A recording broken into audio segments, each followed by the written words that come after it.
So, after all the years of English that you've had, after the English Comp 1, after English Comp 2, chances are what I share with you in the next 10 minutes or so about introductions and conclusions is not going to be anything new to you.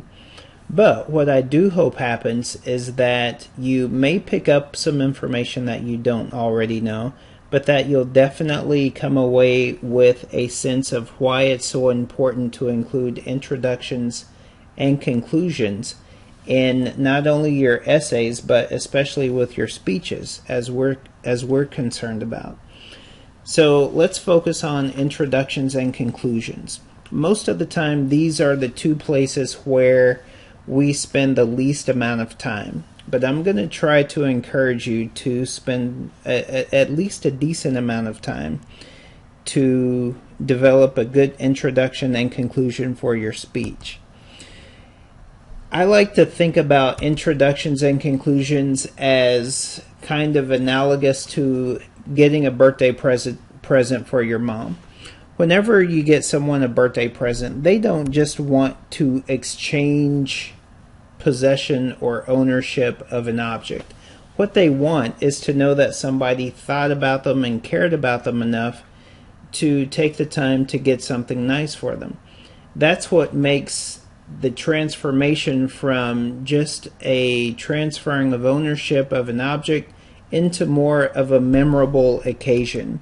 It becomes something that you can think about and enjoy. That's what we're trying to do with our speech. With our speeches, we want to use our introductions and conclusions as a type of packaging that enables us to connect to our audience and create that environment where they have an enjoyable experience as a result of what we've said. So that's how we're going to look at introductions and conclusions. In order to do that, introductions and conclusions both have functions and parts. So let's look at the functions and the parts first of all for the introduction. The functions of an introduction are first of all to arouse the attention of your audience. The very first thing you need to say when you get in front of your audience is something that's going to get them to want to hear more about what you have to say. Something that gets them interested in what you're talking about. The second function is to introduce your topic and purpose to your audience. So you don't just want to get your audience's attention, but you want to get their attention in a way that gets them thinking more about your topic. And then third, you want to motivate your audience to accept your topic. This is most relevant to persuasive speeches. If you have an idea or if you want your audience to think or do something that you're not sure they'll be favorable about, then what you want to do initially in the introduction is to get their attention in such a way that makes them think more positively about your topic. And then the last function of your introduction is to preview your main points. Let your audience know exactly what it is that you're about to talk about. In order to make sure you have all of those functions, you want to make sure you have three parts in your introduction. The first part is what we call an attention getter. The attention getter is when you start off with something interesting, like we said earlier.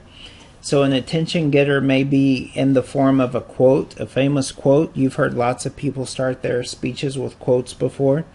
Sometimes a question is a good way to start your speech. In fact, a question is a great way to get your audience engaged.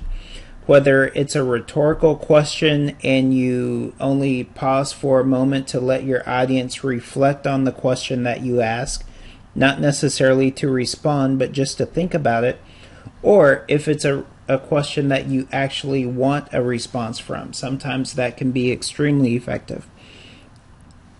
Startling statements or humor, jokes, stories, images, recent events, those are also all good ways to get your audience thinking more about your topic. In general, if you can do something to engage your audience, if you can do something to actually get them involved, That's an awesome way to start your presentation. The second part of an introduction is what we call establishing credibility. This is where you give your audience reasons to feel that you are a believable person to talk about this subject. One thing you can do is mention experience. If you've had any work experience or any type of personal experience in the area that you're talking about, it's a good thing to mention. You could also mention education. If you have any coursework or if you have degrees or certifications in a certain area, then that's a good way to establish credibility.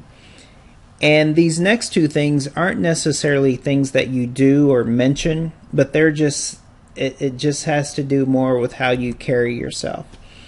The first one is confidence. If you can appear confident, if you appear to be organized and prepared, then those are things that make you appear to be more credible.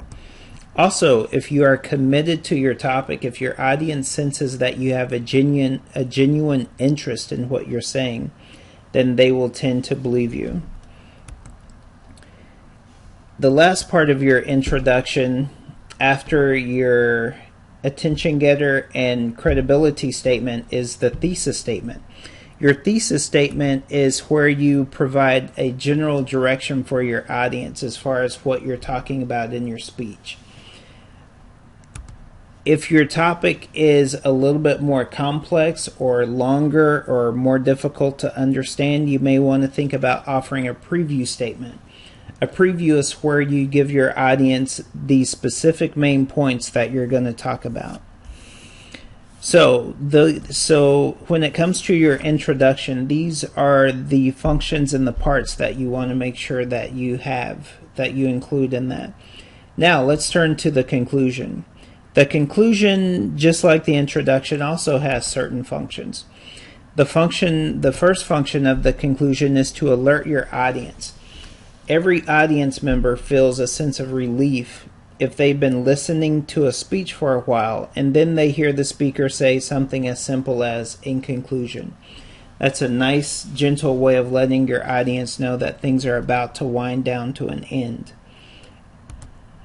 A second function is to summarize key points. At the end of your presentation, you always want to make sure that you once again reiterate what your key points were. A third thing you do with the introduction is to leave your audience with something to think about. Think of this as your last impression. Your introduction and the attention getter is your first impression, so that's the most important, but the next most important is the last impression. This is where that comes into play. Leave your audience with something to think about. And then the last function of the conclusion is closure. Make sure that your audience feels like everything has come full circle. Make sure they feel like you've dealt with everything that you intended to and that your speech is now over. So those are the functions of the conclusion. Now let's turn to the parts. The first part of a conclusion is to make sure that you have an alert/summary.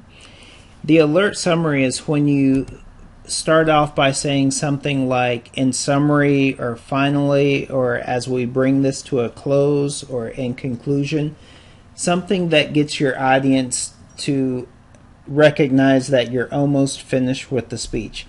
And then you immediately follow that up with either restating your thesis, or you may actually restate what your main points were. A good general principle is that if you started off with a thesis, you end by restating your thesis. If you started off with a preview statement, then end with a review statement. And then the last part of your conclusion is the closing thought. With your closing thought, once again, this is your last impression, right? So you want to make sure that you say something interesting and engaging to get your audience to keep thinking about your topic. For a persuasive speech, this would be the perfect time to challenge your audience. Try to move your audience to actually do something as a result of what you've said. And then also a good idea for your closing thought in order to establish a sense of closure is to refer back to your attention getter. So if you started off with a quote, you can end with a quote or maybe a similar quote. If you started off with a story, you can end by finishing telling that story. Or maybe you may decide to end your speech with a question if that's how you started your speech. Maybe at this point you would challenge them to think differently about the question. So these are some ideas that you can use for your conclusion.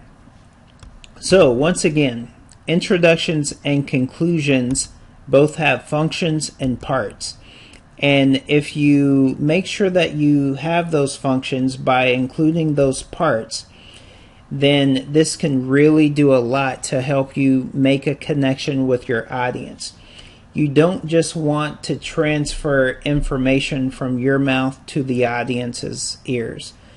What you would like to do and what you would love to do as a speaker is to make a connection and to try to provide them with a memorable experience. Just like at the beginning when we were talking about getting a birthday present for our mom. She doesn't just want the transferring of ownership of an object. She doesn't just want us to give her something. She wants to know that we have made effort because we care about her and we love her and we want to provide a memorable experience. And the gift giving experience is just one way to do that. So that's similar to what we try to do with our speech. And if you have a good introduction and a conclusion and you spend a decent amount of time preparing those, then that's how you can make that connection with your audience.